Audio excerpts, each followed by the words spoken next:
Hello, boys. Thanks for joining us this evening. Um, got Peter and Oliver Lanes coming on very shortly.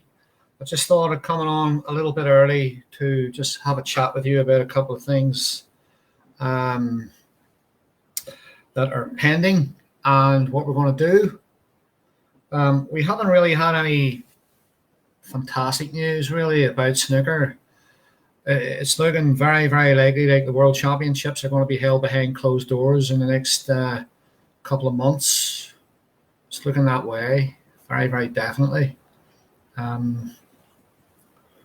think it's pretty good news that we're sort of very gradually. It looks like we're coming out of the lockdown in terms of clubs opening. It's not great really until July, and clubs are not really going to be able to open until that time, and even with that, it looks like that social distancing is going to be a big problem in that respect.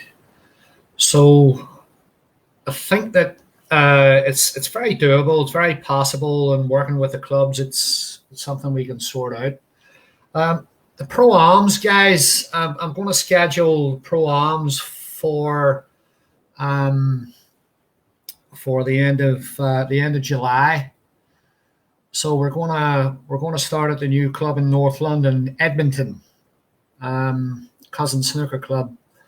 We're going to have a 16-player pro-am there on Saturday at the end of the month, and then we're going to have one on Sunday.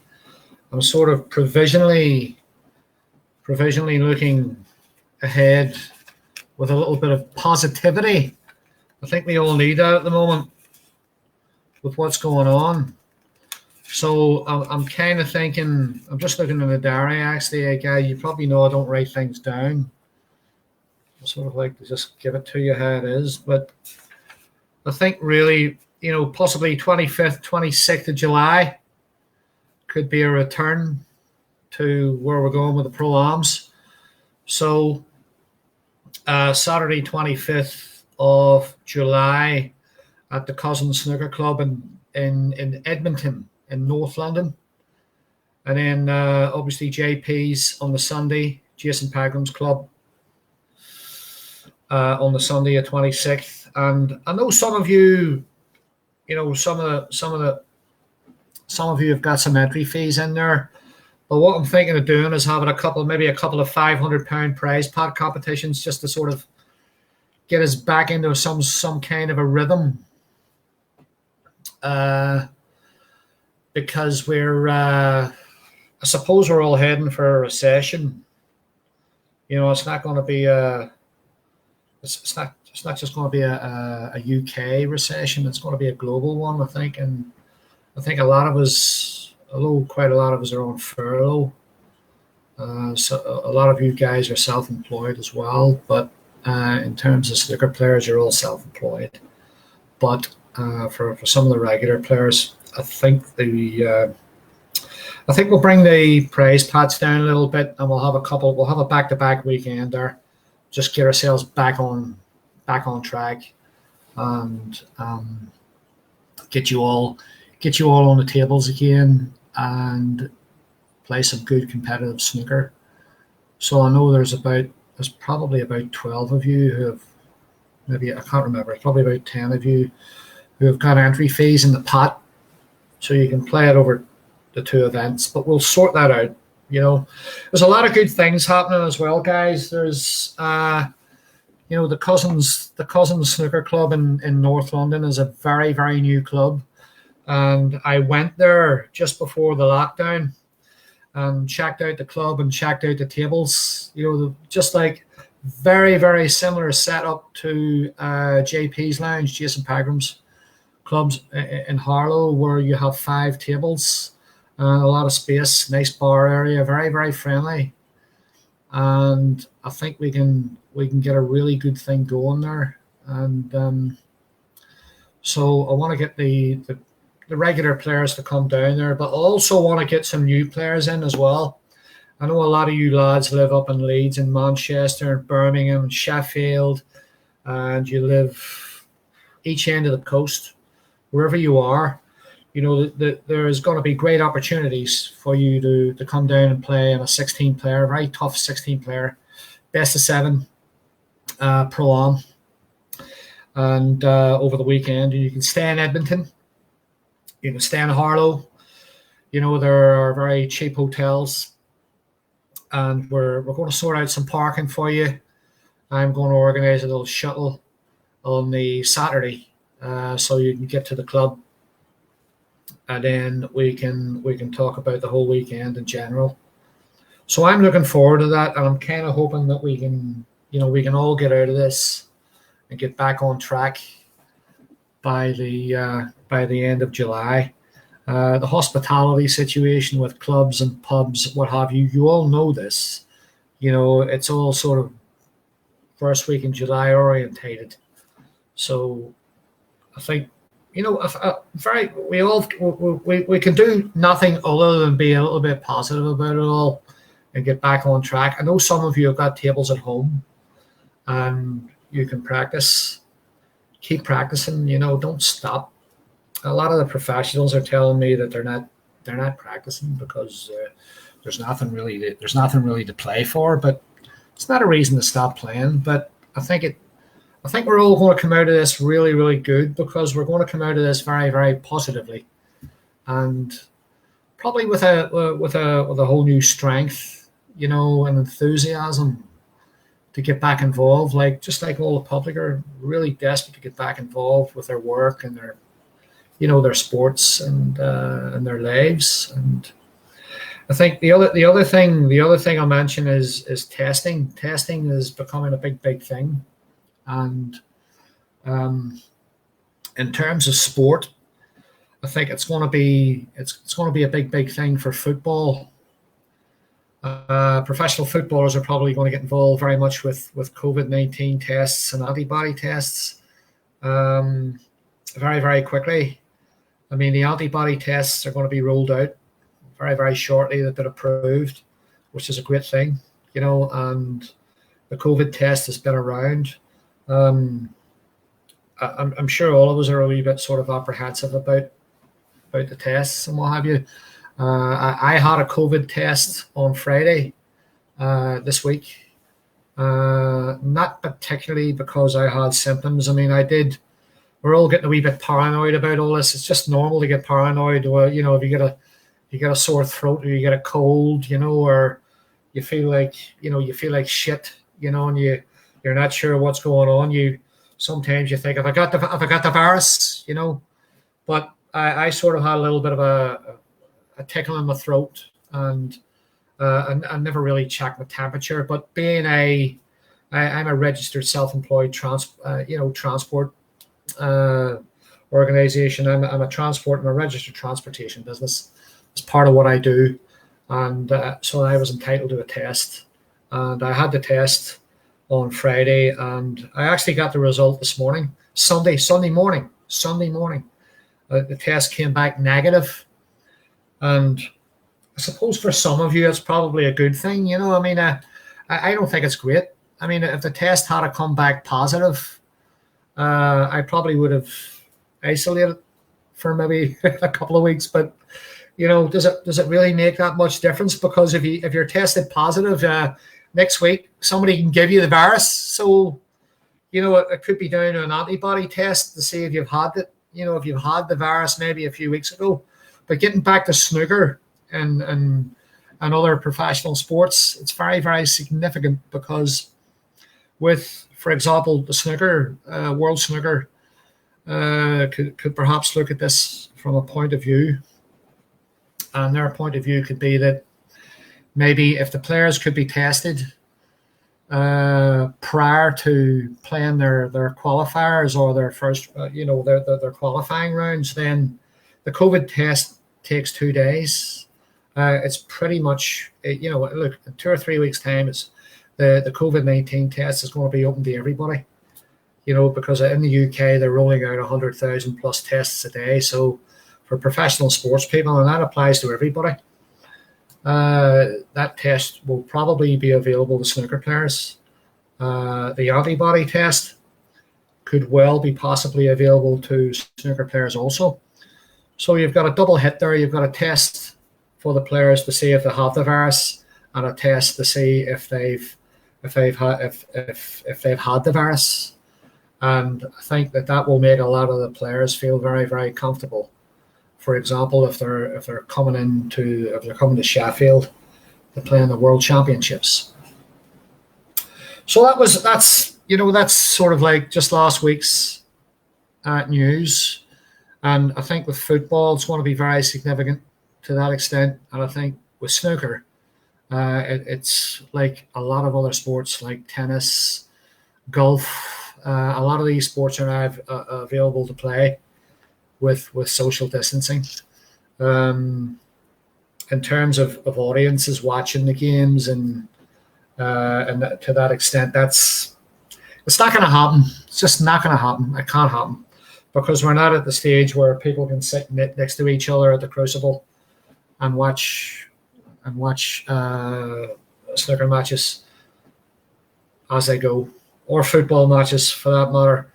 So I think that is a very, very important, very positive sort of outlook for snooker anyway, from my point of view, So very shortly, guys, we're going to have we've got Peter and Oliver Lange join us. We're going to talk about their careers. We're going to talk about lots of different things. We're going to have a little look at them and see where they are in the game. And it gives you a little bit of an insight, just like everything else we do. That's what the reason why we're doing this, doing it because of lockdown, and it gives you an opportunity to send some questions in, and maybe hopefully when they just speak generally, it gives you a lot of information about the guys on the tour, because I think it's very interesting this week because Peter Lange has been on the tour for very, very on and off the tour for a very, very long time. He's a proper tour professional. He's been on the tour since '91. His son Oliver came on the tour about 6 years ago, and he will know more as well as anybody else of his age getting on the tour, how tough it is to win those qualifying matches, and we're going to be talking about that too. Also, this is very, very important. Sean Murphy. Sean's been torturing me. He's been torturing me to come on this show for like weeks, and I've been putting him off. I can't hold it off any longer. So Sean's coming on next week. Okay? He's coming on next week. All right? He's not the most exciting player on the tour. He's not the most exciting player. And he did marry an Irish woman. And I won't hold that against him. I will not hold that against Sean. But I did warn him not to marry an Irish woman or nothing but trouble. But anyway, he's a great player. He's a master cumin. He's the master cumin. Hasn't he got a great cue action? What do you think? So I'm going to get Sean on us. We're going to get into this. So we're going to get into it. We're going to get inside Sean Murphy's head. We're going to get inside the man. We're going to talk about a lot of things. We're going to talk about his cueing. We're going to talk about his world championship. We're going to talk about his wins. We're going to get inside the man's head. We're going to get really deep inside Sean Murphy. I've been putting him off for weeks, but he's coming on. He's coming on. Yes, he's coming on. He's going to be live, probably for 2 hours. I'm not sure I can put up with Sean Murphy for 2 hours. I'll try. I'll really, really try. But he's coming on, and I'm sure he has a lot of things to say. He's very technical, actually, Sean. I met Sean probably about a couple of years ago, and I spoke to him in the lounge, the practice area, actually, with Jordan, last year. And I think the great thing about Sean, he is a technically driven player, and he talks about the game, and he has a great knowledge of the game, and he studies the game.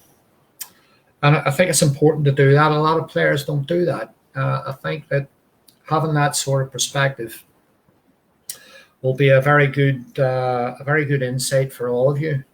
If you want to, obviously you want to listen, because that's why we're here. That's why I'm doing this. I'm doing this because we can all join in, and you can listen to the players, and if you play, that's okay. Maybe it'll help you move along and improve and go where you want to go. Or if you're just a snooker fan, you sit at home and you want to watch snooker, You know why? I get very bored watching snooker, but some of the players are very good. Most of them are not very good. They're very boring. I'd rather watch a movie, personally. I'd rather feed the cats. But that's okay. If you want to watch snooker, it's all right. So you might just be a snooker fan out there. If you're just a snooker fan and you want to listen to these boys talking about their careers and how they developed their game and how they became as boring as they are, that's okay. Just join in here and then ask a few questions and we can answer them and we can get off and, go and watch a film and go to sleep and wake up and not be able to do anything because of the lockdown, That's it. It's up to you. It's entirely up to you. Well, anyway, we're coming up to, where are we? About 5 to 7. Keep checking the time all the time, Any questions you want to send in, boys, send them in. Or if you want to make a comment, make a comment, I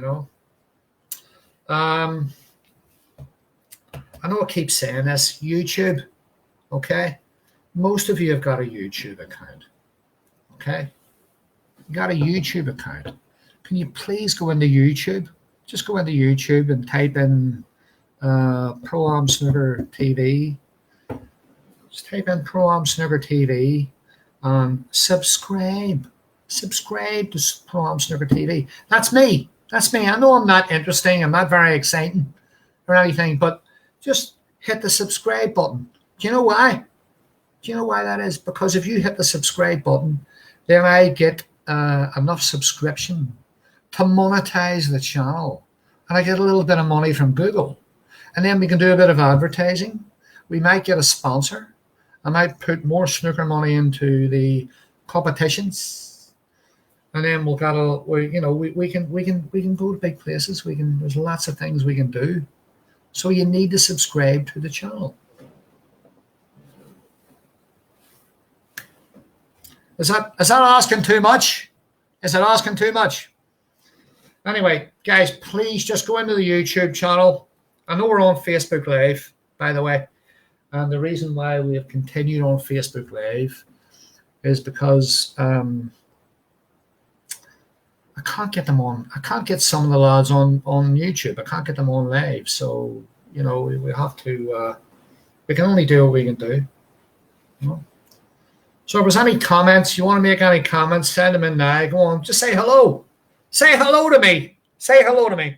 Say hello. Just say, hi, Dave. So I know you're there and you're watching. And then we can just get on with it. Cheers. That's Coke, by the way. I haven't had a drink in 3 months. You believe that? You'll believe anything.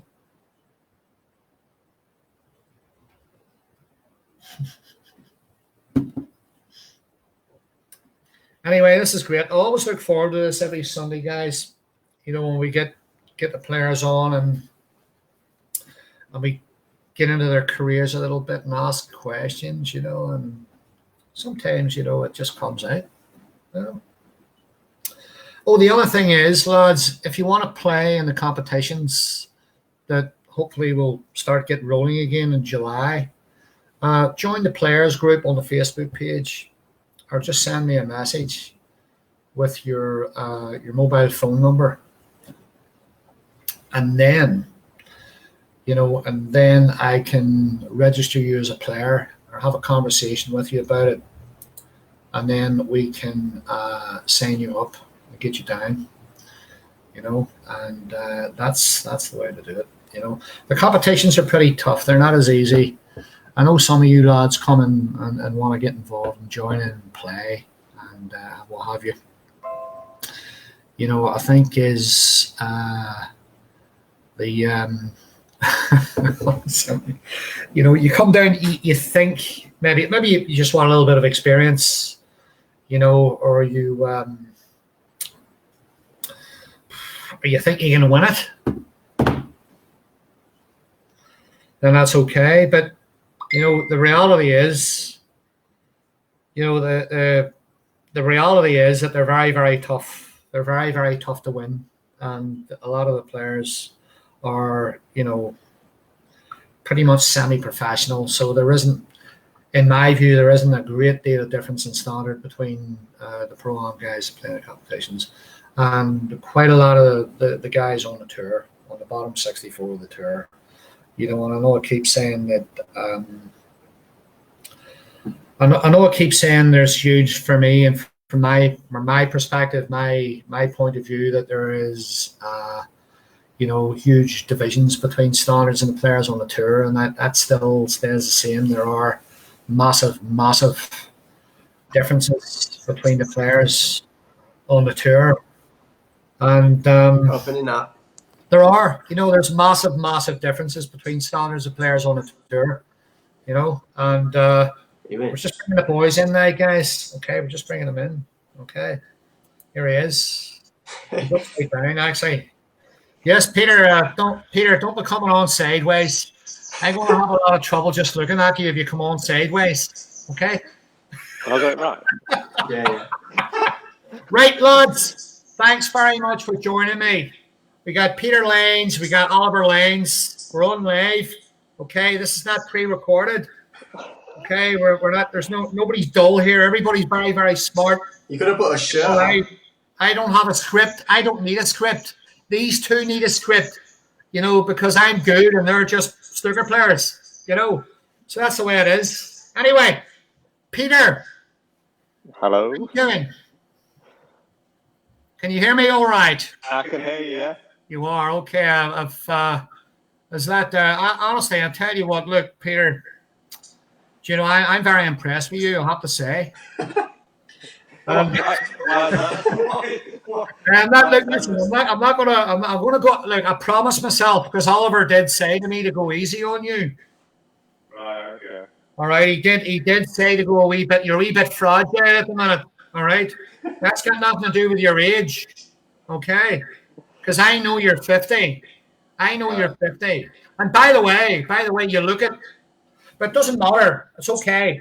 Yeah, it's okay. Listen, I'm 52 and I look 10 years younger. You look 72. Nobody's paying any attention to that. Okay. Right. And before we get going here, okay, I have to say this. I met you lads last year at the Mark On Pro-Am. Do you remember? Yes.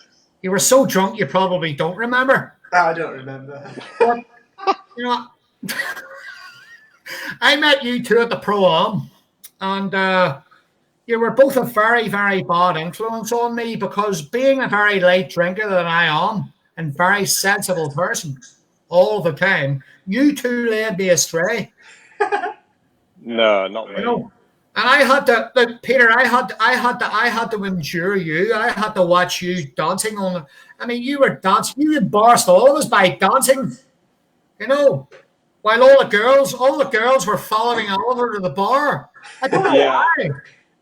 That was just an act. I kept telling the ladies he was very dull, but they never listened to me. But strangely as it was, they went over to the bar and they started talking to Oliver, and then they came back to me and said, "Dave, you were right. He's very dull."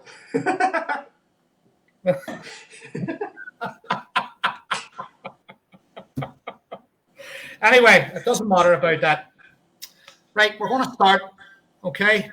Peter, we're going to start with you because you're old. Okay? Hey, Peter, okay.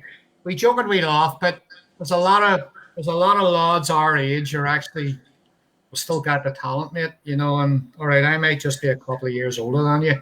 And I'm going to by the way, I'm getting back on the seniors tour. I'm going to get back because I think I've still got it. I'm going to beat all of you on the seniors tour. I know I know I've got it. Now, but you've done one better, mate. You've done one better at the age of 50. You've got back on the tour. And we're going to be talking about that. We're going to be talking about that a wee bit later, But I'm going to start with you now. You turned pro in 91, which, by the way, is a very, very long time ago. And, okay, I mean, look, just to sum it all up, you got on the tour, you beat some of the best of them. You beat some of the best of them. You proved yourself to be a tour player. You came off the tour, you're on a bit, you came off, You came on again. You had a bit of coaching. You tried a bit of coaching, like they all do. Like we all do. We all like a good woman. Sorry, a coach. You know, and you know, we try very, very hard to keep ourselves there, the places we want to be. But you know, in all fairness to you, you actually kept yourself on the tour, and that's very respectable these days, because a lot of the young lads are coming on the tour, and then they're realizing, Oliver, and you know this only so well, kid. You know, you've been on a tour 6 years, and you know how tough it is to stay on. So when you look at your dad, and you look at tour players like your dad, who've stayed on the tour for as long as he did, doesn't matter where he's dropped off for a bit or he's got back on again. It doesn't make a difference. He's actually proved himself capable enough to stay on the tour and beat some very good players, and he has. And I don't, you know, Peter, I don't need to go through your timeline to look at the players you've beaten, you know, some of the events you have, because you've beaten some very good players over the years, and you've put yourself where you are because you're good enough to be where you are. So nobody can take that away. And the boat, you know, you've struggled as well. And I think it's fair to say you've struggled with big tournaments.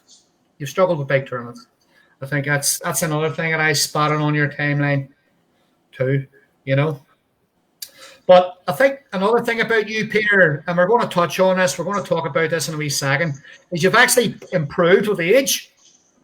What is it with players who improve with age? We'll talk about that in a wee minute, you know. But you're old. You are old, you know. Anyway, Peter, just touching on you a wee second. Okay. Now you did sort of like Jesus, it's hard to touch on you. I'll tell you why it is, because you're younger. You're a lot younger than my daughter, and I know I don't look as old as Peter, but you know it's you did the PTCs. You know, you did the PTCs, and you struggled a wee bit there, and you did Q school, and you I think if I'm right, you sort of when you did Q school, you sort of got close. You know, you won your first 4 or 5 matches, but you didn't quite get over the line. And then you, like your dad, you came through EASB. That's back in the days when it was a good organisation, by the way. It's not now. It's fell to bits. But it was pretty good then with the qualifiers. But the both of you came through that way. You did. You got on a tour as you did. You know, and you, I think it was was that right, Oliver? Under 21s, you got through that way. You got playoffs. You got on a tour via under 21s. Yeah, European under 21s, yeah. Okay. You know, so sort of a wee bit of a resume on the both of you there before I try and get inside your heads. You know, very tough, very long, very, very long, very tough process, you know. But look, you're both on the tour, and it's not often I get to speak to a father and son on the tour. As I was saying to you earlier, Oliver, the only two I can think of, and by the way, I'm old enough to remember this, is probably Jeff and Neil Foles. And so are you, Peter. You'll remember that. But we're not going to see it very often. We're not going to see a father and son on the tour in that respect, you know. But Peter, we're going to start with you. I want you to tell me how it all started. How get into snooker side? Yep. How you got into snooker, when you knew you were going to get on the tour. Well, I started playing snooker. I only played once a week, and from between 14 to 16. And then I just started playing a lot more when I got to 16. And then I realised, because I saw myself out of play, and I just took it from there, really. I just found I was quite good at it straight away. And just before you carry on, there's a wee bit of an echo in the background there. It might well be because you've got a speaker on. It's a bit like when you're speaking on radio, if you've got a speaker on, or maybe you're too close together. Are you in the same room or are you in separate rooms? We're in the same room. Are you? That's why. Well, we'll see how it goes. It may well be that one of you is going to have to move. You know, maybe possibly down to the basement where I don't have to look at you. I don't know. I mean, but yes. So I mean, you started at that age. So when did you know, Peter? When did you know you were going to turn professional? Well, Well, I thought I'd get through. I went to Pontin for the pro tickets, and I got into the playoffs 2 years running. And the first year, I wasn't good enough to get through, although I got in. And I didn't get through. But the second year, I finished third on the ranking list, and I thought I would get through then. And I completely bottled it in the playoffs. I lost to some Canadian geezer that was not very good. And but then, luckily for me, they opened up again a year later. Having said that, I think if I'd got through the playoffs, I'd have had a year on the tour when the standard wasn't great, and I would have been a lot higher ranked, a lot quicker. But that's one of those things. I mean, we're going way back here. Yeah, 1990. That's right. So, I mean, even then it was quite tough. Yeah. There'd be 500, 600, 700 people at those pro tickets trying to get in the top 20, 24. And you'll obviously you remember Blackpool. Yeah, I remember the Norbeck. What are your memories of Blackpool? Yeah, we were good and bad the first year. The first year wasn't at Blackpool. They played like round clubs and then you went to Trentham Gardens. And I did really well the first year. And I only got in the 64 from 800 in the first year. But then it went a bit pear-shaped. That's better. Somebody you moved there, Oliver, and all of a sudden his voice got a lot better.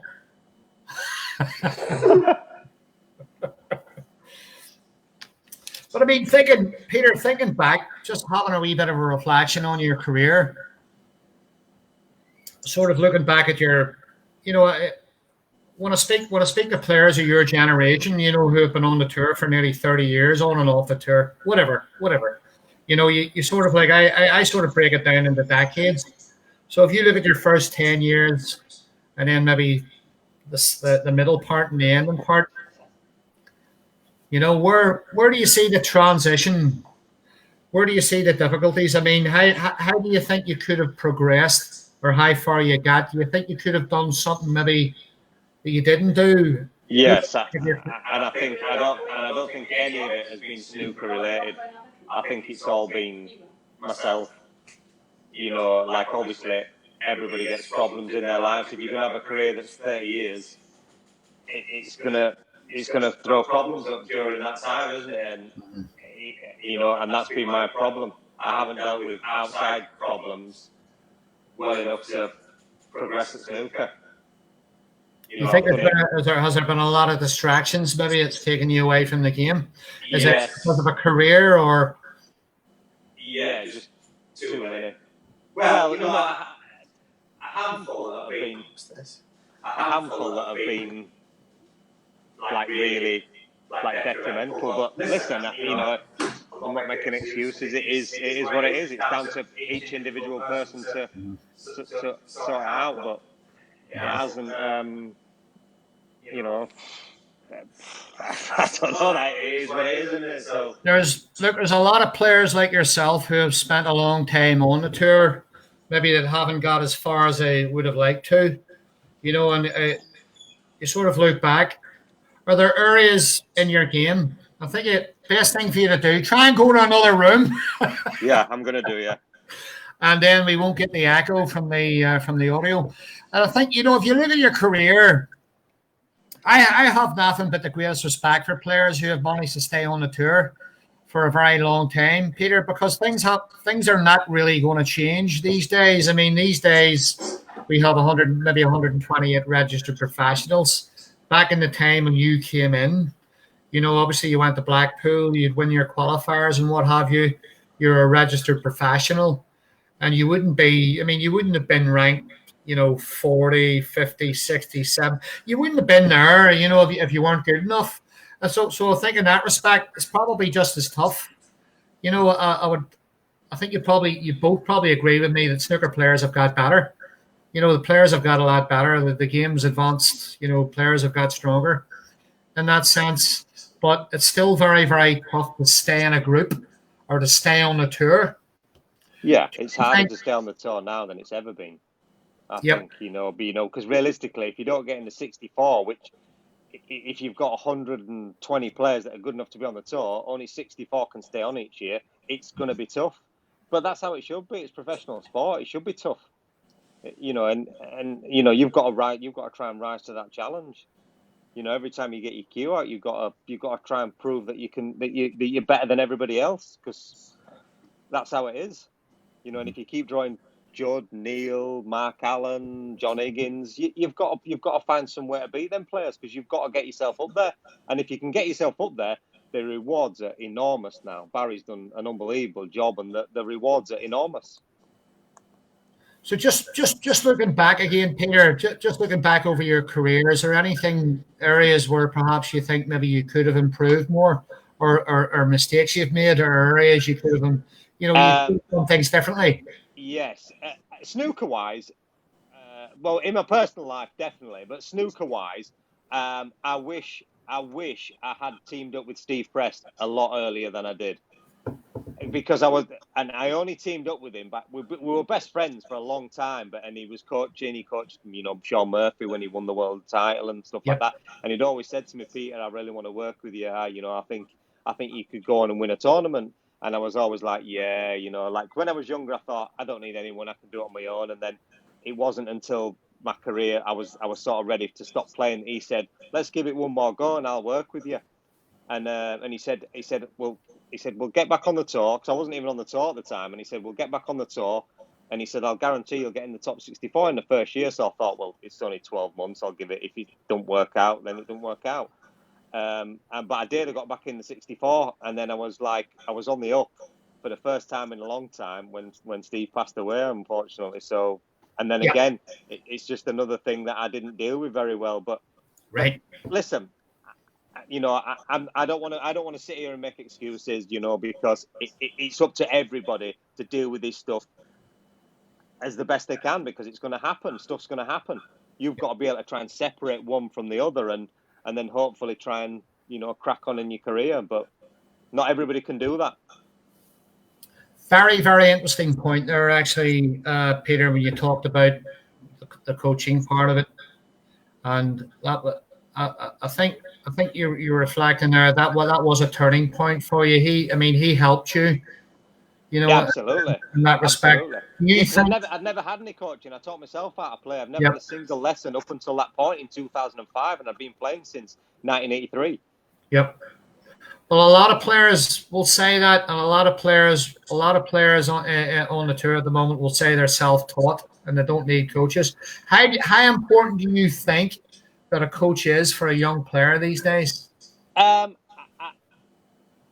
tough one, because I don't think everybody needs coaching, right? But I think because the tour as it is now, it is a lonely place, and I think everybody needs somebody. It's difficult to be going to tournaments on your own. You don't necessarily need to be a coach, but it needs to be someone that can take your mind off it, just get you to go out there and do your thing, and then if you're good enough, you're good enough. But you do need somebody. You need somebody. It's so lonely just going back to your hotel room, dwelling on defeats or whatever, and beating yourself up. You've got to be able to just separate yourself from it and be able to go again, but you've got to find that right person. You've got, and once you do, then you can achieve anything if you've got the dedication. Oliver, just going to switch over to you for a wee second while we're on the coaching subject matter here. What are your views on this in terms of coaching? I haven't really got any. I've never really had a coach apart from this season. Dad's obviously helped me out a lot from growing up. He taught me the basics and stuff, and then he just let me get on with it on my own. And then at the start of this season, I signed up with Chris Henry. And it's not been a great season, but I feel like I'm... it hasn't been a great season for a lot of players in your ability, Oliver. I mean, look, listen, kid, in all honesty, you joined the tour 6 years ago, and you know how tough it is just to get past the qualifying rounds. And a lot of players similar to yourself, similar ability, very good. I personally believe there's a lot of divisions in the game. I mean, there's a lot. Players like you drop off the tour, you'll go to Q school, you'll get back on again, and you're one of them actually. If you do, you probably will. But because I think there's a big division in standard ability. with players. I don't think there's that many good players, But Peter, just getting back to you a second. You obviously you dropped off the tour. You came back on through EASB and EASB playoff there. You didn't get back on through Q School, but you probably, perhaps, maybe would have got back on through Q School anyway. Yeah.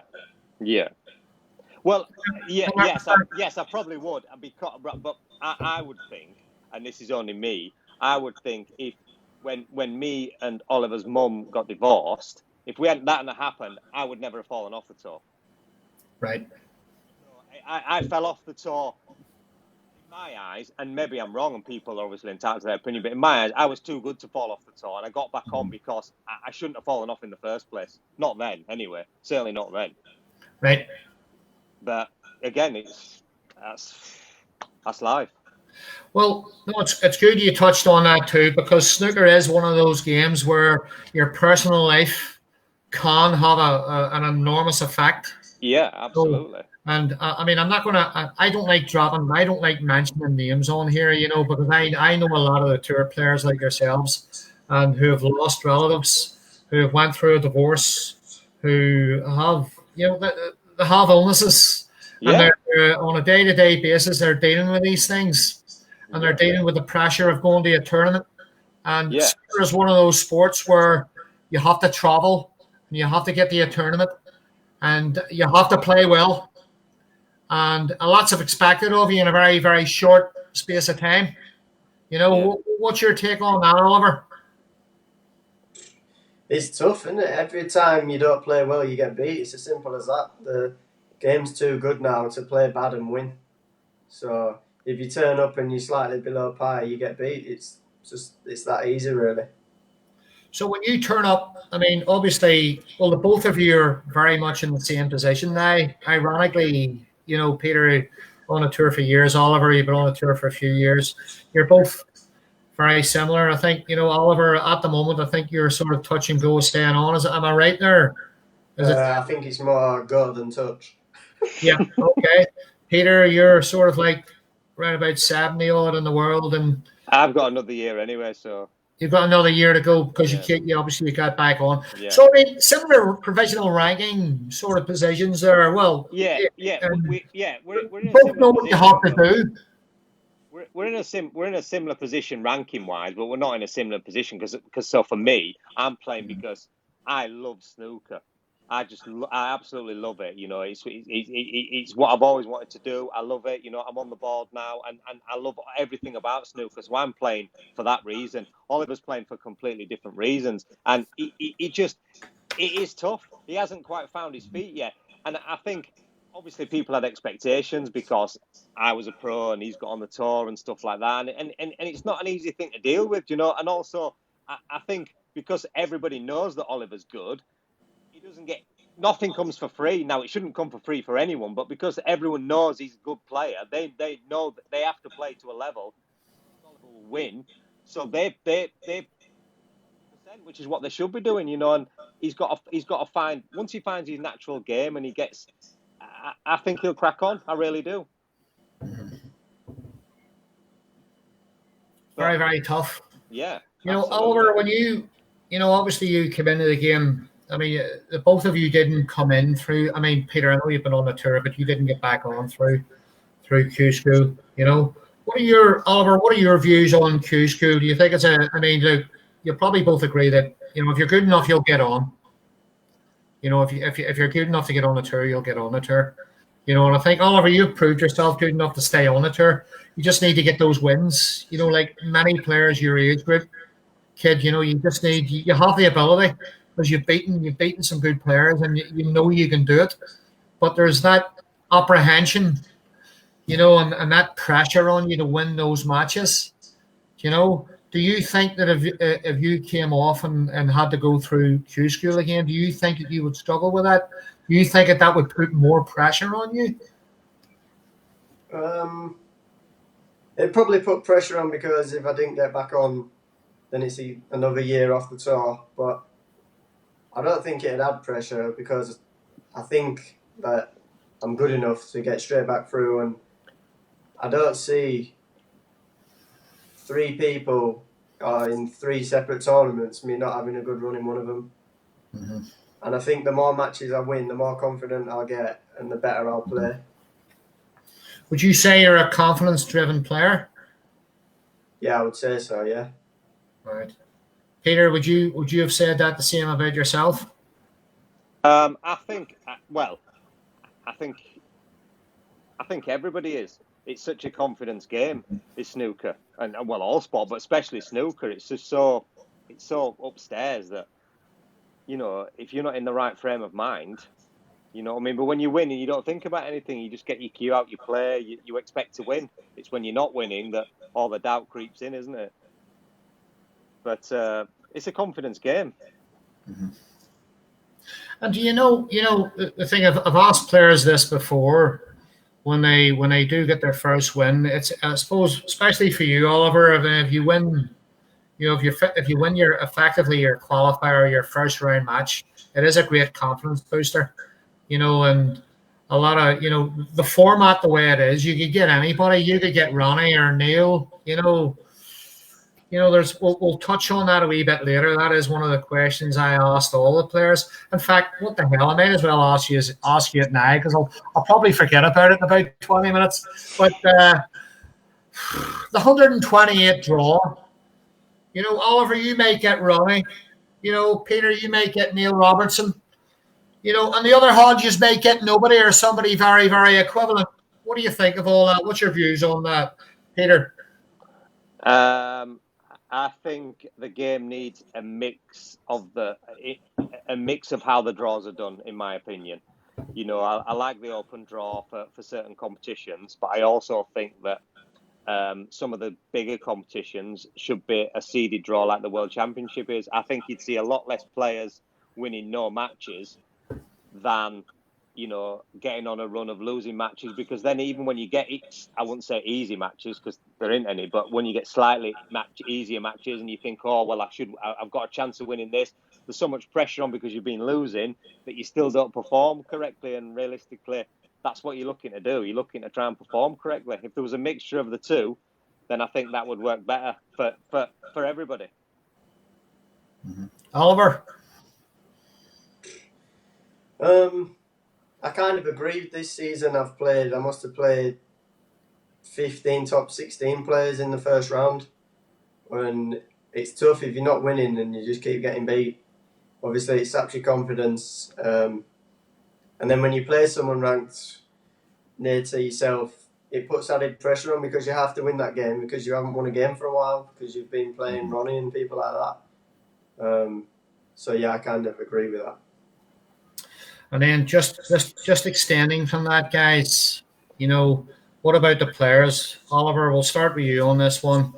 Do you think that a lot of the players in your sort of ranking position, Oliver, do you see yourself as more than capable of beating them, or do you see it as like really, really tough, very competitive, everybody's got the same ability? Well, I'd say about 18 months ago I was in the top 50, so where I'm ranked now, I feel like if I drew one of them, I would be favourite to beat. Confidence that way? Yeah. Okay. Peter, I know you get back on there this season. What's your perspective on this in terms of looking at the other players you may or may not draw? To me, draws have never really bothered me. You know, I just think once you've won your first round match, you're not really bothered who you play. You just like a slightly easier first round match if you could get one, you know, because once you get into once you've won a game, realistically, I don't think you're bothered. I think you just take anybody. And, you know, because and playing the top players has never really bothered me. You know what I mean? Because where I'm ranked, let's say, you know, you're not really under pressure to win, so you can go out there and relax. It's harder to play the players that are ranked around where you are because you're both expected to win. You know, so it's difficult for a lower ranked player to relax then and play them players. Whereas you've got nothing to lose when you play the top players. You go out there, you play your own game. If you win, everyone's like surprised that you've won. But to me, I've never been surprised when I've beaten a top player because I know I can play like everybody does. And this kind of reflects on one of the questions actually that's just was up there a wee minute ago. It was sort of like you two obviously interact as father and son. Do you consult each other on your matches, on your games, and where you are in that respect, Oliver? Yeah, I do. I always ask for Dad's opinion because he's been there for a lot longer than me. He's got a lot more experience than me. I see Dad play every day, and I know how good he is. So he can teach me everything that I need to know to be a top player. So any match that we've watched back, I always like to ask Dad's opinion because I know that he'll give me the right opinion. This is actually Peter. Peter, this is one of the questions that's on here. Actually, how difficult is it to coach your own kid? Well, it's. I wouldn't necessarily say coach because we don't really coach. I don't tell him anything about his technique or anything like that, you know. And obviously we've had to learn along the way, like everybody does. You know what I mean? We've had a few arguments when we're trying to learn, and you know, and when he was only a kid, I'd sit there and I'd give him a little telling off or whatever, and he didn't work, and then I stopped watching him, and he came back to it, and we've had to learn on the job because it's difficult. I don't think anybody realizes how difficult it is for me and Oliver. Do you know what I mean? When we're both on the tour, you know, and because I said to Oliver a few years ago, look, I said for the sake of your career, if you want me to not be on the tour, then just say, do you know what I mean? But obviously he knows how much I love to play snooker as well. So he wanted me to be on the tour. But I wouldn't say it was tough for me to coach him, but it is tough for us both being on the tour. You know, because if he's played first and he's lost, then I've got to go out there and play, and I'm on a bit of a downer because he's lost, or vice versa. But again, it can have the adverse effect. If he's won, you know, I feel a lot better. But obviously, of late, neither of us have been winning, so it's been a downer. Did you know he was going to? When did you know he was good enough to get on the tour? Well, I would say to get on the tour. Yeah. Did you know he was good enough? Did you feel he was good enough to do? Technically, when he first started playing and he picked the cue up and he first started to play with it, I thought technically it was fantastic. I thought this technique could go far straight away. Now, obviously, you've got a lot of things to learn because, you know, he's not like Ronnie, where he's the most natural player you've ever seen. He's got to work hard at his game and that, but he's got everything in place. He needs to look, let's say, and see where he wants to be in 5 years' time. He's not, even if he falls off the tour this year, he's not going to pack the game in because I think he's got a future in the game. He's going to have to go away, work even harder, and come back stronger. And just while we're on that, just as a wee bit of humour here, who's winning the head-to-heads between you two? Oh, not. Well, since lockdown, we've had 2 frames and I've won them both. But before lockdown, I couldn't win a frame in best of 19. But I mean, you must. Well, that's fair enough, you know. But you must have wee best of 7s or something. Now, who's? Is it close between you two, or what? I'm just throwing that out there. It doesn't matter. You know. Oliver wins most of the time. Well, that should give him a bit of confidence, you know. I mean, so he should. I mean, you're the old man anyway. For goodness sake, you're over 20 years older than him. Yeah, the pockets are too big now to tie people in knots anymore. What's going on? Let's get some thicker cloths on the table so you can put a ball safe when you're 40 in front.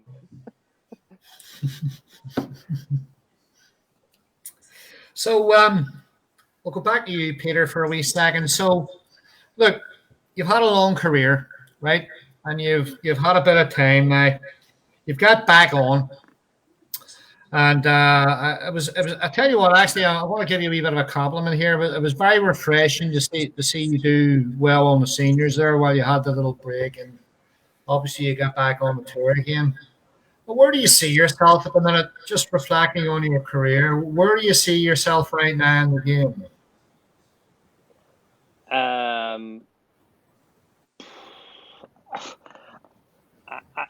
I don't really.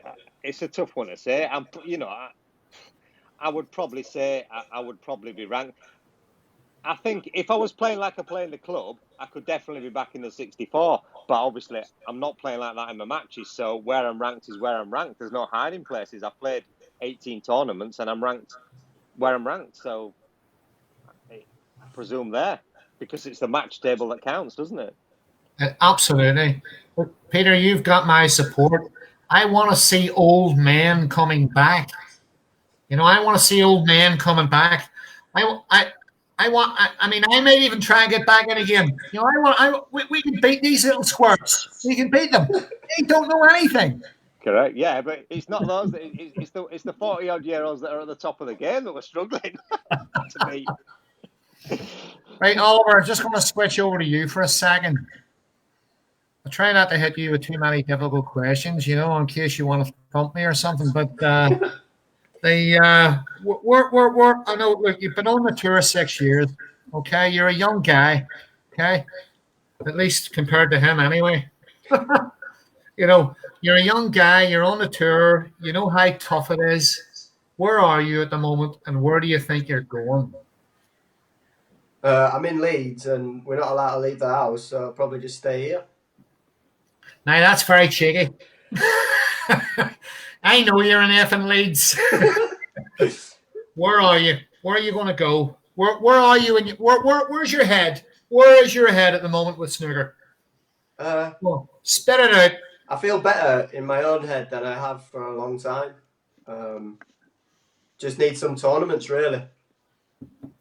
I feel like I'm definitely a better player now than I ever have been. And soon, hopefully, it'll all just click together and I'll start climbing the rankings again, like I know that I can. So, yes, again, going back to the confidence thing, I think it's like a lot of same players in your age group. It's getting that win, a little bit of confidence, and it drives you forward, gives you lots of confidence, and it keeps you going. But at the same time, you have to play your best game. And even after 6 years, you'll know how tough it is. So looking at the players, we're going to touch on the players at the top here, guys. Okay. Now, irrespective of ranking positions, I've already spoken to a lot of players, similar ranking positions, but you look at these top players, you look at John Higgins, Mark Selby, you look at Ronnie, you look at Judd Trump, why are they where they are? Why are they so good? What have they got? What have they got that you guys don't have? Peter, start with you. Well, for me, I think it's fairly obvious. I've never had the self-belief that I would get to the top. And that's it. They've got that self-belief that they think every time they get their cue out of their case, they're going to win. And not only are they going to win, they're going to win the tournament. Every single one of them players is going there to win the tournament. They're not thinking, oh, well, if I can win this first match, I'll nick myself a few grand. They're going there to win the comp, and anything less than that for them is failure. Whereas I'm happy to win a match and then see how far I can go. And that is not good enough to be a top player. It's just not good enough. Oliver. Hello.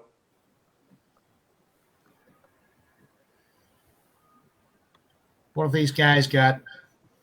The top players. What have they got that you don't have? The experience of winning tournaments. They've obviously all got better self-belief than I have. Self-belief. Now you're touching on self-belief. Just like Peter mentioned there. Yeah, because I think possibly as well, my lack of self-belief has rubbed off a little bit on Oliver. Right. That's very, very interesting. And and it's which is one of the reasons why he's teamed up with Chris Henry this season. I know it hasn't clicked for him this season, but I'm sure if anybody can get the best out of Oliver, it will be Chris, because he's great in that side of the game. And if he does, then I think they can go far. Oliver, do you think he can help you from a psychological perspective? Do you think that is an important part? I mean, we talked about confidence. We talked about, because you've all got. I mean, I look at 100. You've all got ability. You've all got ability to score heavy, and do more. But do you think psychologically that from a coaching perspective that is going to be a big part that's going to get you where you want to go? I feel like that's the only part of the game that has stopped me from already being near the top where I want to be. We've spent a lot of time working on it together. We don't really work on snooker when I see him most of the time because he's always like, there's just no point. I feel a lot better in my own head now because of Chris, and just how it is really. And it's interesting, Peter, that you reflected on that too, because you obviously agree with that, don't you?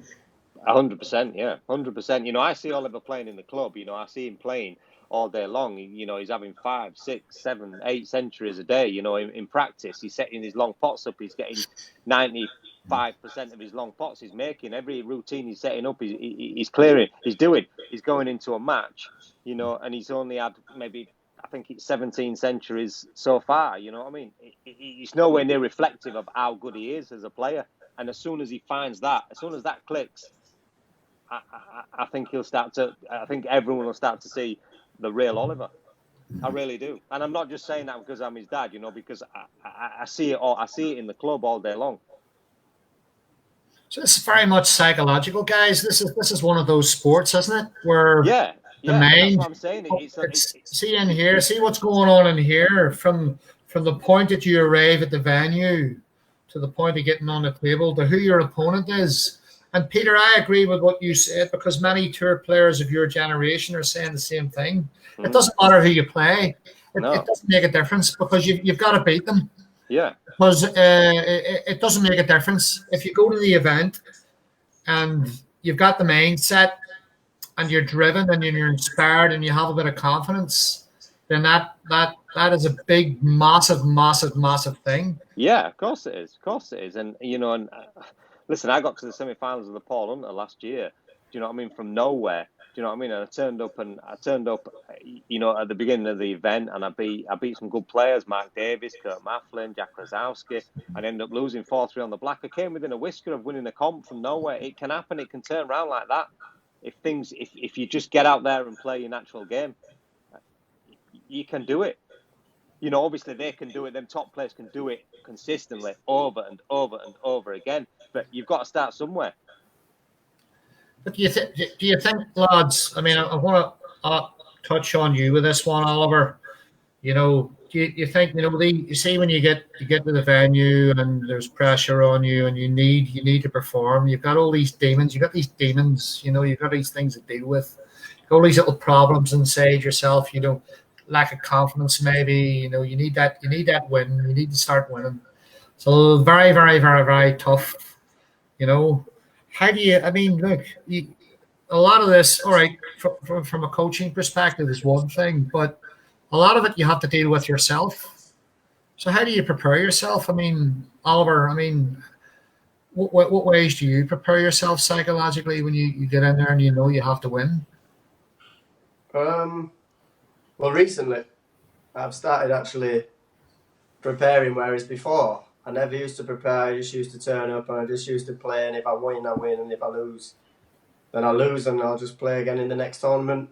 Mm-hmm. And that's the sort of mindset that I want to get back to, because that's when I was playing at my best, when I turned up, and if I win, and great, and I'll go to the next round, and if I lose, then I'll go home and I'll practice, and I'll turn up again at the next tournament, and everybody's going to lose because that's just how it is. But you've got to accept that you're going to lose a lot of matches. But I didn't accept that I was going to lose a lot of matches in the last few years, and I think that's why I started trying too hard to. Started trying too hard not to lose instead of trying to win, whereas that was costing me massively. But do you focus on your weaknesses? Because I think all the good players look at their weaknesses. I mean, all through your whole career, it doesn't matter whether you're just starting like you are, or Peter, you've been in the game for a long, long time. You're always looking at improving the weak parts of your game. Peter, what would you say, looking back in your career, were the weakest part of your game, or areas where you would like to have improved upon? Oh, just mentally. But like I Okay. say, I just went to competitions on my own. I never had anybody with me or anything, Okay. and I just turned up and played, and the stuff, some of the stuff, it can eat you up, can't it? If you just dwell on it and dwell on it and dwell on it. But so yeah, mentally, I would say for me. Oliver?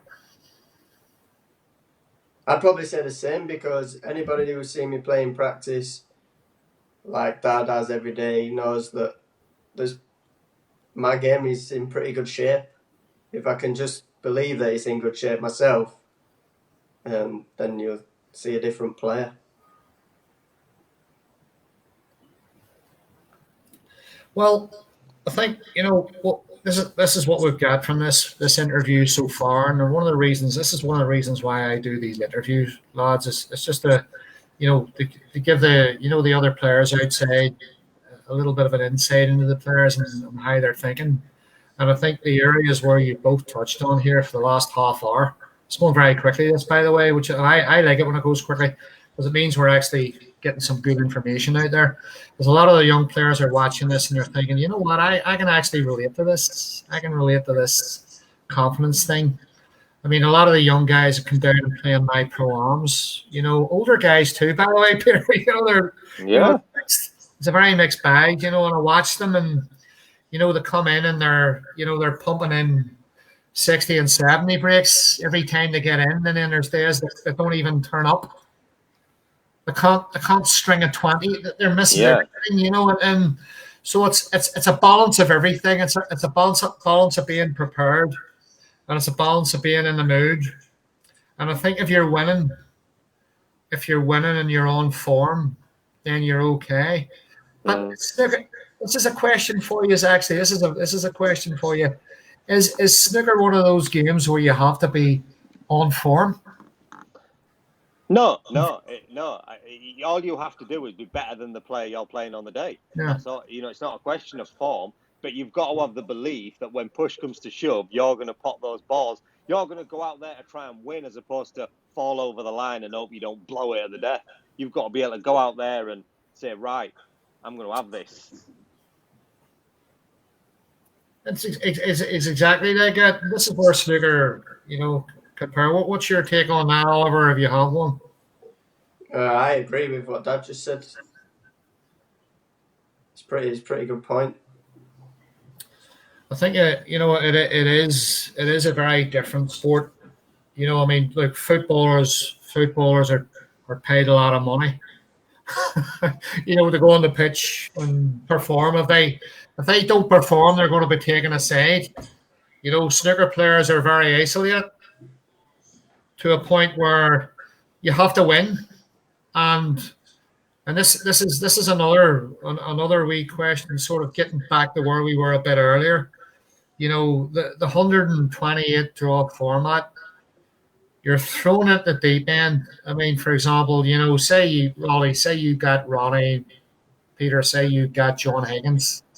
You're not going to be favourite to win those games. You could win those games, but there's a lot of pressure on you, because if you don't win that first match, you're not going to win. You're not going to win any money. But the thing is, you just can't look at it like that. You've got to look at the bigger picture. You've got to be able to go out there and look at the bigger picture. Look at where you want to be in 18 months' time, and whether you're going to have improved, and whether you're going to be a better player, and whether you've moved up the rankings. Not if you focus on each individual match as it goes along, you'll just cripple yourself. You've got to look at the bigger picture, and just go out there and play. Because you've already prepared. Go out there and play the tournament. See how far you get. See what you did wrong when you get back home, or if you've done anything wrong. Sometimes you lose and you don't do anything wrong. So you can't. If you're going to beat yourself up every time you lose a match, you might as well stop playing. So yes, no, very, very good point. Very, very good point there, Peter. Actually, it's not really about thinking too much about winning that couple of grand. No, it's about your self belief. It's about winning that match, because it doesn't matter. It doesn't really matter if you win that first match.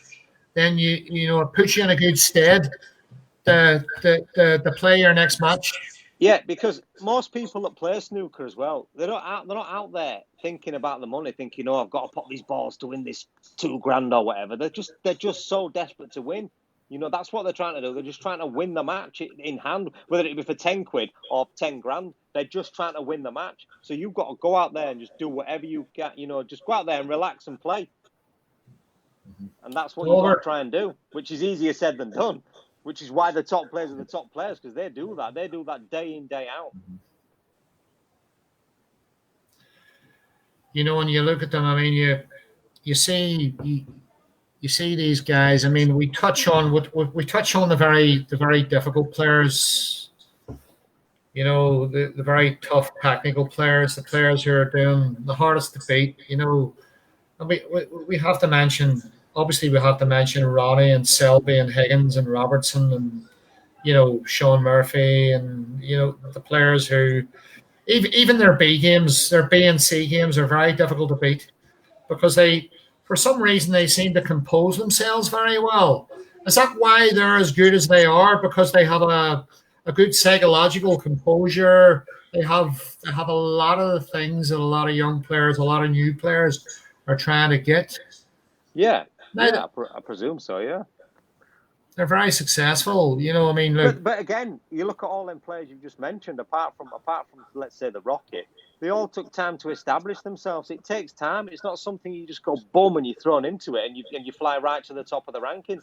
You've got to learn and learn and learn as you go along.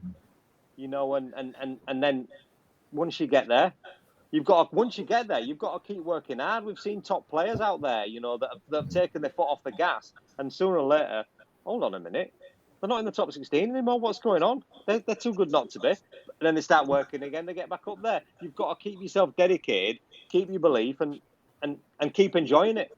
And then you can and then to give yourself every chance. I keep asking players this about where they think they should be. Peter, looking over your career for a moment, did you ever sort of see yourself as potentially getting in the top 32? Did you feel you were good enough to get in the top 32? Absolutely, yeah, absolutely. But perhaps maybe things held you back. Yeah, myself. Yep. I should have been in the 32. Now I'm not saying I would have got in the top 16. Maybe I could have sneaked in. Maybe not. We'll probably say we'll never know now, but I should have been in the 32, but I didn't get in there, so I've only got myself to blame. Mm-hmm. But it's tough to look back on and think, I should have done that, I wish I'd done that, I wish I'd done this, I wish I'd done that, but I didn't do it at the time, so that's just life, isn't it? Mm-hmm. Oliver, what's your take on that? I mean, look, I know you've been on the tour 6 years. You're still a young guy. Where do you see yourself in reality? I mean, do you see yourself being in a position where you should be a lot higher than where you are? Where do you see yourself? Yeah, I see myself lower than I should be ranked. But these things happen. You just got to get stronger. Obviously, there was parts of my game and parts of myself that needed to improve to get where I want to be. And I know I can get there once I improve these things. So right now I've just got to take where I am and just keep aiming to be higher. Well, let's just touch on that. Tell us what you need to do. Just remind me what you need to do to get yourself up there. I just need to be stronger mentally. You look at all the top players and they're in one of them players that goes into a match and doubts themselves ever. Obviously, Judd's one of my best mates, and 18 months ago, people were writing him off saying that he wouldn't do this, he wouldn't do that, and 18 months later, he's breaking all records. Fantastic. It's incredible. It's almost like it's incredible what he's doing. Absolutely incredible. Peter, I mean, look, this is the great thing about having you two on here, because we've got two generations of snooker here, and I laugh and joke about it, but the thing is that you've got yourself back on the tour again, and I see when you get back. By the way, see when you get back on the tour, I was chuffed to bits, man. I really was, because I like to see older players, even as old as you, getting back on the tour again. You know, Yeah. you're Hope actually. for I think everybody. actually, if we want to look at the accuracy here of statistics. I believe, as far as I know, I've got a feeling you're the second oldest player on the tour. Have I got that right? No, George 51. I You're think 50. I'm the fourth. 4. Okay. Maybe I should do my homework. Right. I'll get someone to do a better interview. All right. Well, look. Where do you want? What do you want to do? Tell me what you want to do now, Peter. What would you like to do? Snooker. I've lost you there. Hello? Can you hear me? I can hear you now. Yeah. Yeah. What would I like to do? Yeah. What would you like to prove now? Tell us what you'd like to prove. And I haven't thought over the last, say, 15 years that I could win a competition. But I'd like to win a competition. Okay. And I came so close from nowhere that and obviously I know you've got to beat some top players, but I know I've beat top players before. Listen, I can't see it being one of the bigger comps, but there's a lot of smaller pro comps out there, especially these home nation series. I'd love to try and win one. I'll tell you what, Peter, see when you get to the final of this ranking event, I'm going to make sure I'm going to be there. I'm going to be there. And I'm going to celebrate with you. I hope I see you there. Oliver, just touch on you for a wee second here. Look, the upside here is you have a lot of time on your hands to we've talked about, the both of you very much have emphasized on that confidence is a part, the mentality of where you're going with the game. To that extent, is a big part of both of you. You're both, by the way, the both of you are very similar, not father and son, but you're sort of like you are to a large extent very similar in your thoughts and beliefs about where you are and where you're going to go, and it's a good thing. It can't be anything but a good thing, I think. Extending from each other. But Oliver, where would you like to? I mean, how long do you think it's going to take you? I mean, like this is a tough question to ask somebody, But obviously, you've told us today what you'd like to do and how far you want to take it and what you need to do to improve it. But what areas of your game do you think you need to improve on the table, apart from the mental side? What areas of your game would you like to improve on? Obviously my scoring, but my scoring's there in practice because I don't worry about missing and stuff like that. So it all just comes from one thing. If you believe you're going to clear up, then you probably will clear up. So scoring heavier when you get in. Yeah, definitely. I mean, that's the thing I emphasize when the players come to my pro-ams. I think it's a big thing about if I get a new player come in, he scores very heavy, with 2 or 3 opportunities, whatever table he plays on, it doesn't matter. It's a good sign that the player has a lot of ability, he can score, and that comes with it. What do you need to do? I mean, do you think there's areas of your game that you need to focus on? Is there very weak areas of your game that you would like to focus on and improve specifically? I'd say there's no very weak areas. Not every part of my game could improve, but I wouldn't say there's any area of my game that is particularly weak.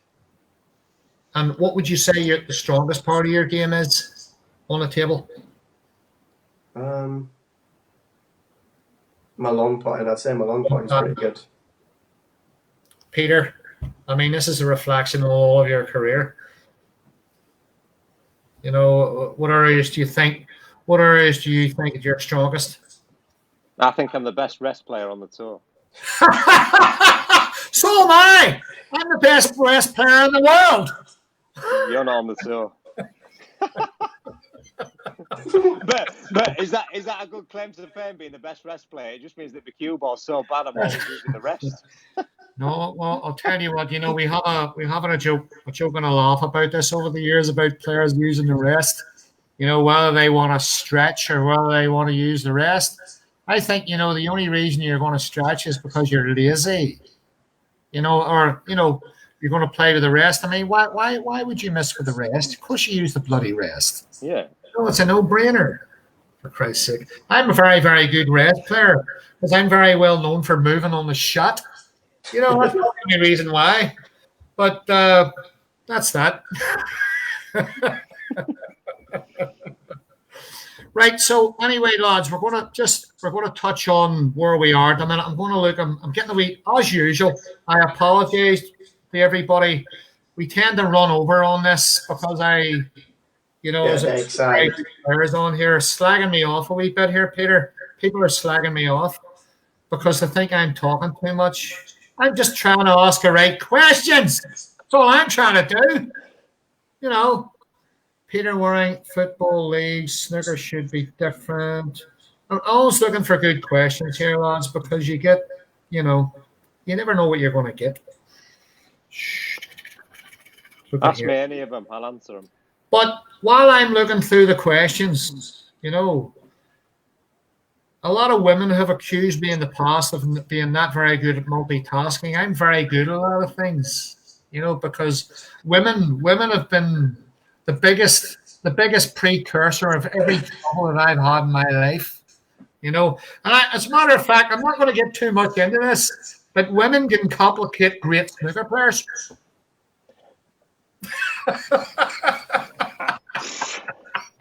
Anyway, look, we're not going to get into that because no, it's probably best if you don't. We're going to get into trouble. But anyway, it looks like, boys, just touching on the World Championship, all right? It looks like it's going to be held behind closed doors. What are your views on that? We'll start with you, Peter. I think obviously it's not great that it's behind closed doors, but I think most of the pros, and in fact a lot of the public, would at least rather see some snooker. They'd rather it be on than not on. So if it has to be behind closed doors, then so be it. But I think it can only be a good thing that it's on, because there's so many people out there that'll want to watch it and love snooker. So I say get it on. Oliver? Yeah, I agree. I'd rather have a tournament behind closed doors than no tournament at all. Do you know what, Oliver? You agree with every single thing that your father says. It has to. Parenting. All I did with my father was argue with him all the time. Oh, we do that as well. Yeah, we do that all the time. Behind off camera. Behind closed doors. Hey man, concentration goal here. Dave asked good dumb question. People are slagging me off here, lads. I don't know. For looking like Stone Cold Steve Austin? No, I mean, I get... here, somebody's asking you about your retirement, Peter. I think it's a wee bit rude, actually. I think it's a bit rude. Is it my wife, Sarah? What's your plans for retirement, Peter? I don't know yet. Well, I've just got a job on the board, so maybe that. A job on the what? On the WPBSA board, so maybe that. Oh, have you? I have, yes. Well, they need lots of experience. So that can go a long way, and you certainly have that. So I've just given you a grade 1 reference. Thank you. Let me see. Have a little look here. Come on, guys. Why don't you ask some good questions? Like I do. Why don't they ask questions like I do? What's wrong with you? Got some people looking on here. That's okay. That's all right. But look, I think there's... So just remind us now, before we sort of wind this down a wee bit, and we'll start with you, Peter, only because you're older. What do you see the rest of the season here? Where do you see the rest of the season going? Obviously, it's probably going to end with the Worlds, Where are you going to be? Where do you see yourself after the Worlds? Hopefully watching Oliver at the Crucible. during the Worlds. But then after, it's hard to say, isn't it? It's unique circumstances, isn't it? I know, obviously, because I just said I've got a job on the board, and we are working really hard to try and get, next season up and running. So I should imagine I'll be throwing myself into that quite a bit. I'm very pleased to hear about that. I didn't know about that, by the way, but that I'm very pleased. And you have another season. You have another season. Wow. What are you going to do? You want to skyrocket? You want to really turn it on? Yeah, I'm going to win a com, so me and you can get to that final. Oliver, let's turn over to you.